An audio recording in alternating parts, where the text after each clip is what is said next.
اب یہ خلافت راشدہ کی نمائندہ مثال کیا ہے؟ وہ 30 سال سنن نبی داؤد میں 4646، جامعہ ترمذی میں 2226 اور مسند امام احمد میں 18430 نمبر حدیث جلد 4 صفحہ 273 پہ موجود ہے۔ ان ساری احادیث کا لب لباب یہ ہے کہ آپ صلی اللہ علیہ وسلم نے فرمایا میرے بعد خلافت علی منہاج النبوہ 30 سال تک رہے گی۔ کتنے سال؟ 30 سال۔ یہ غیبی خبر ہے۔ لوگ کہتے ہیں یہ حدیثیں چھپاؤ، حضور صلی اللہ علیہ وسلم کی تو نبوت کو جسٹیفائی کرتی ہیں یہ حدیثیں کہ یار آپ صلی اللہ علیہ وسلم اپنی وفات کے 30 سال بعد کے واقعات بتا رہے ہیں اور ایگزیکٹ اسی طرح پورے ہو رہے ہیں۔ یہ تو محدثین حضور کی غیبی خبروں میں نبوت، علامات نبوت والے چیپٹر میں حدیثیں لے کر آئے ہیں اور یہ کہتے ہیں چھپاؤ۔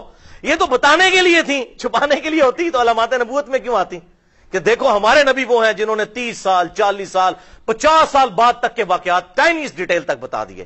یہ نبی بتا سکتا ہے جس کے پاس اللہ کی طرف سے غیبی خبر آتی ہے۔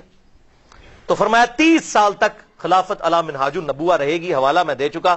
اور پھر آپ صلی اللہ علیہ وسلم نے فرمایا اس کے بعد کاٹ کھانے والی ملوکیت کا دور شروع ہو جائے گا، اور پھر اس کے بعد جابر حکمرانوں کا دور شروع ہو جائے گا، اور پھر اس کے بعد الٹیمیٹلی خلافت علی منہاج النبوہ قائم ہوگی، یعنی قرب قیامت میں امام محمد مہدی کی جو ابو داؤد میں اور مسند احمد میں احادیث موجود ہیں۔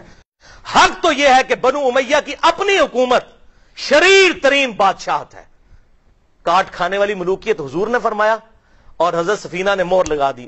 حضرت سفینہ نے یزید کا زمانہ نہیں پایا، اس سے بھی 15 سال پہلے فوت ہو گئے۔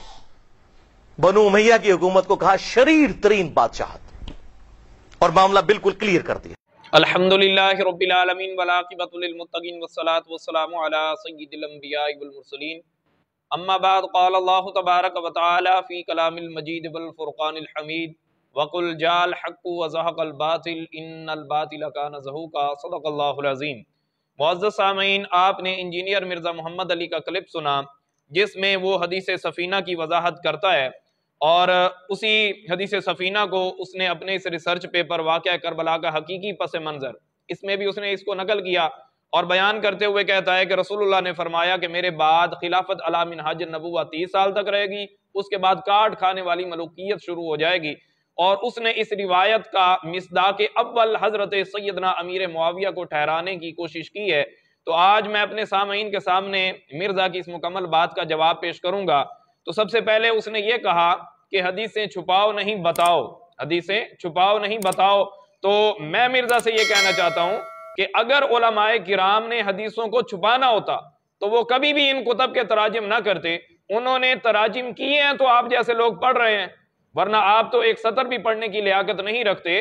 تو حدیثوں کو چھپا کون رہا ہے اور بتا کون رہا ہے، اس بات کی وضاحت انشاءاللہ آگے چل کے سامعین کے سامنے ہو جائے گی۔ اور اس کے بعد اس نے یہ کوشش کی کہ اس روایت کا مصداق اول جو رسول اللہ صلی اللہ علیہ وسلم کی روایت میں نے آپ کے سامنے مرزا نے پڑھی، اس کا مصداق اول یہ حضرت سیدنا امیر معاویہ کو ٹھہرانے کی کوشش کرتا ہے، اور کہتا ہے کہ حضرت سفینہ یزید کا زمانہ انہوں نے پایا ہی نہیں۔ حضرت سفینہ رضی اللہ تعالی عنہ نے، وہ تو اس کی حکومت سے 15 سال پہلے فوت ہو چکے تھے۔ تو اے سامعین، اس بات کی بھی میں وضاحت اپنے سامعین کے سامنے کرتا ہوں۔ یہ میرے ہاتھ میں سیر اعلام النبلاء ہے، سیر اعلام النبلاء دارالکتب العلمیہ کی مطبوعہ ہے۔ اس کتاب میں حافظ شمس الدین ذہبی رحمۃ اللہ علیہ آپ حضرت سفینہ کی وفات کے متعلق کیا فرماتے ہیں؟ یزید کی حکومت ہے 60 سے لے کر 64 ہجری تک، 60 سے لے کر 64 تک یزید کی حکومت ہے۔ تو امام شمس الدین ذہبی رحمۃ اللہ علیہ فرماتے ہیں حضرت سفینہ کے متعلق، فرماتے ہیں توفی بعد سنۃ 70، فرماتے ہیں کہ حضرت سفینہ کی وفات ہی 70 ہجری کے بعد ہوئی ہے۔ تو وہ تو یزید کی حکومت کے 6 سال بعد تک زندہ رہے ہیں۔ تو یہ بات کر کے در حقیقت یہ دھوکہ یہ دینا چاہتا ہے کہ یہ اس روایت کا مصداق اول حضرت امیر معاویہ کی ذات کو ٹھہرایا جا سکے، جو کہ اس کی ایک ناکام کوشش ہے۔ تو میں نے سامعین کے سامنے واضح کیا، امام شمس الدین ذہبی رحمۃ اللہ علیہ فرما رہے ہیں کہ حضرت سفینہ 70 ہجری کے بعد آپ نے وفات پائی۔ تو سامعین، میں مرزا سے یہ کہتا ہوں جو اس نے کوشش کی کہ حضرت امیر معاویہ کو مصداق ٹھہرایا جا سکے، مرزا کو یہ چیلنج ہے کہ مرزا ایک صحیح السند مرفوع حدیث مبارکہ پیش کرے جس میں رسول اللہ صلی اللہ علیہ وآلہ وسلم نے حضرت امیر معاویہ کا نام لے کر کہا ہو کہ حضرت امیر معاویہ کی بادشاہت ظالم بادشاہت ہے۔ تو مرزا کو قیامت تک مہلت ہے. مرزا صاحب آپ کبھی بھی ایسا پیش نہیں کر سکتے، صرف آپ ایسی ناکام کوششیں ہی کر سکتے ہیں. تو سامعین یہ تھا اس کی ان دو باتوں کا جواب. آئیے اب آگے چل کے یہ اپنے فالورز کے ذہنوں میں اور عام مسلمانوں کے ذہنوں میں یہ کنسیپٹ ڈالنا چاہتا ہے کہ ملوکیت ملوکیت ملوکیت، کہ ملوکیت کوئی بری چیز ہے، ملوکیت کوئی بری چیز ہے. تو آئیں سامعین ہم اللہ کے قرآن سے اس بات کا فیصلہ کرتے ہیں کہ کیا ملوکیت بری چیز ہے یا اچھی چیز ہے. قرآن مجید فرقان حمید میں اللہ نے ارشاد فرمایا وَآتَاهُ اللَّهُ الْمُلْكَ، حضرت داؤد علیہ السلام کو اللہ نے بادشاہت عطا فرمائی، حضرت سلیمان علیہ السلام کو عطا فرمائی، حضرت یوسف علیہ السلام کو بادشاہت عطا فرمائی. اگر بادشاہت اتنی ہی بری چیز تھی جیسا کہ مرزا اپنے فالورز کو یہ کنسیپٹ دیتا ہے کہ ملوکیت ملوکیت ملوکیت کی رٹ لگاتا ہے، اگر یہ اتنی ہی معاذ اللہ بری چیز تھی تو اللہ کیا اسے اپنے انبیاء کو عطا فرماتا؟ آئے سامعین اب میں آپ کے سامنے حدیث سفینہ کی مکمل تحقیق پیش کر دیتا ہوں. یہ میرے ہاتھ میں کتاب العواصم من القواسم ہے، جس کے لکھنے والے جلیل القدر امام مشہور محدث قاضی ابو بکر بن العربی ہیں، اور یہ مکتبہ توفیقیہ مصر کی مطبوعہ ہے. قاضی ابو بکر بن العربی آپ حدیث سفینہ کے متعلق فرماتے ہیں وَهَذَا حَدِيثٌ لَا يَصِحُ، فرماتے ہیں حدیث سفینہ صحیح نہیں ہے. اس سے آگے یہ میرے ہاتھ میں کتاب العواصم من القواسم فی تحقیق مواقف الصحابہ بعد وفات النبی ہے، اور یہ بھی مصر کی مطبوعہ ہے. اس میں مشہور محدث امام محب الدین الخطیب اس حدیث کے راویوں پر جرح کرتے ہوئے آپ نے اس حدیث کا ضعف ثابت کیا ہے. تو سامعین حدیث سفینہ کا جو مدار ہے وہ سعید بن جمحان پر ہے، اور یہ اکیلا ہی ہے جو حضرت سفینہ سے یہ حدیث روایت کرتا ہے. تو آئیں اس کے متعلق آئمہ جرح و تعدیل کیا فرماتے ہیں.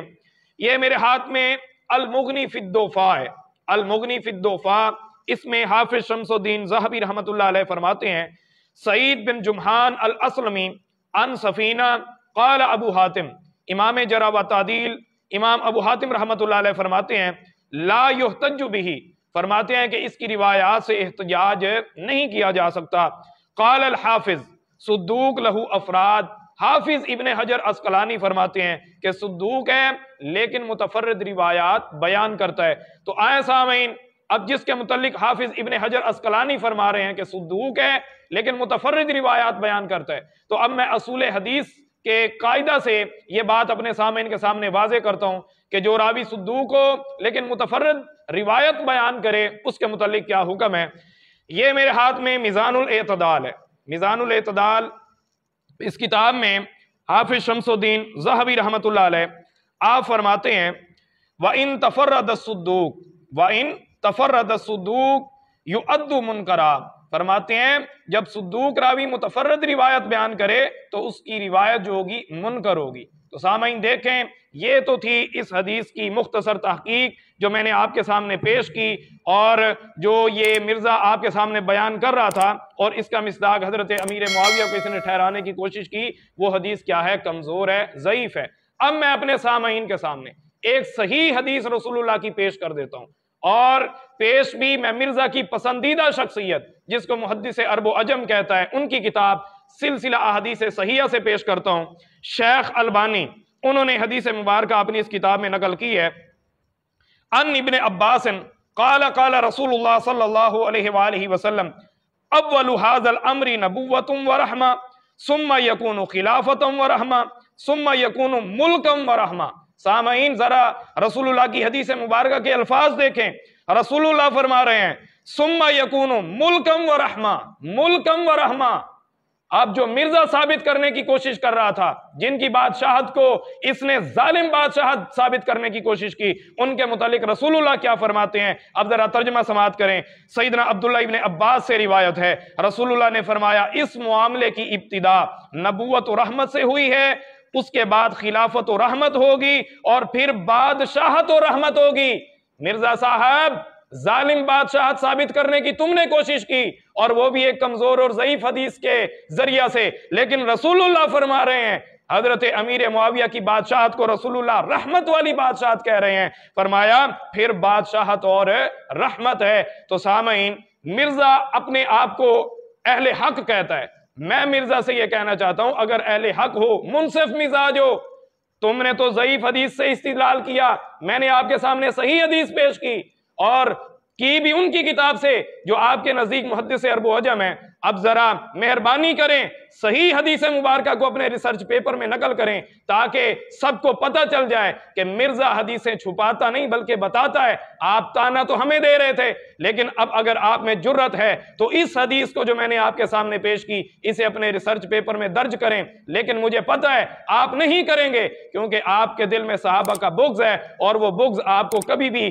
یہ صحیح حدیث اپنے ریسرچ پیپر میں درج نہیں کرنے دے گا۔ تو سامعین، میں نے آپ کے سامنے حدیث سفینہ کی وضاحت کی، اور ایک صحیح حدیث حضرت امیر معاویہ کی بادشاہت کے متعلق رسول اللہ کی پیش کی، اور انشاءاللہ مرزا کے ان طعن کا علمی و تحقیقی جواب دیتے رہیں گے، اور انشاءاللہ آئندہ آنے والی نشست میں مزید حدیث سفینہ کی میں وضاحت کروں گا۔